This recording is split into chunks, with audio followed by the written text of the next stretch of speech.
Hey guys, it's Jake here from Jake's Opinion. Round 15 is over.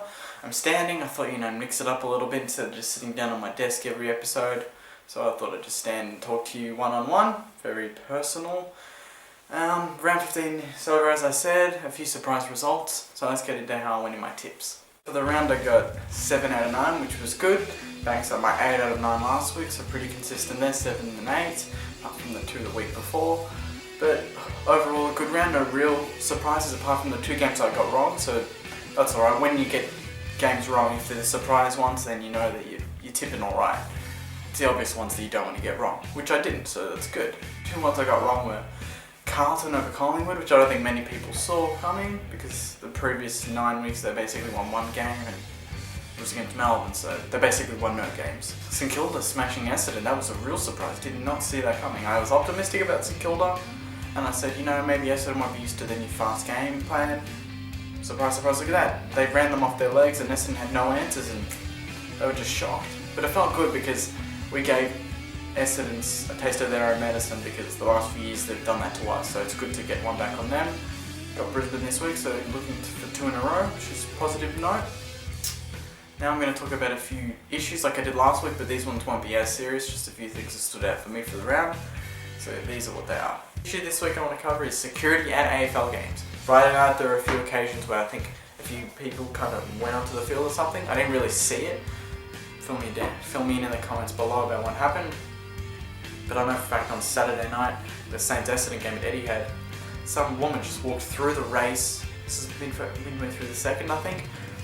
Pretending to be an official, I think she had a tag on her or something, but it wasn't, and obviously it wasn't an official tag. It was just a tag to kind of trick the guys that are letting her through, and she's standing there on the boundary for a minute or so, just walking past all these people, kind of staring at them. They're staring at her, not really sure what's going on, and then it takes security a few minutes to kind of click and say, hey, like she shouldn't be here, and then they take her back in the race. But by then she could have caused a lot of damage. Lucky she didn't, because it looked really bad for the AFL and their kind of security system that they put in place, if there is one.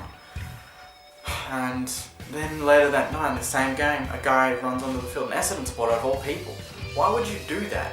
Your team's getting belted by 60 points. It's the last 4 minutes in the game, I think it was, something like that, really late in the game, and you're going to get fined $6,000. For what? What did you lost your shoe and then they escorted you off. Great achievement, $6,000 worth. Good on you. You're a champ. Yeah, just for those people who don't understand sarcasm, yeah, he's not a champ. No one wants that to happen. We just want to go to the games and enjoy them. We don't want people interrupting them. I mean, it's hard enough when you've got supporters chatting like I talked about last time, but when you've got supporters running on the field and interrupting the game, that's another level there too. So the AFL have got a few things that I didn't pick up on. Those are my issues for the round. Let me know if there are any other ones that stood out for you over the round, but those were the main ones I think are going to be the topic of discussion, security and all those sort of things. So hopefully Andrew Demetriou kind of bolsters security, even though I thought it's been okay for the past few years, but it's just this round. I mean, 4 people in the one round, it's a bit of a coincidence. I don't know, maybe they were all mates or something and said, yeah, okay, you go and do this game, I'll do that game, and the next week we can do it again. Even though they're going to be banned for life, I think that's what they fine them, and they ban them for life for like 10 years or something. They can never go to an AFL game again, so that's alright.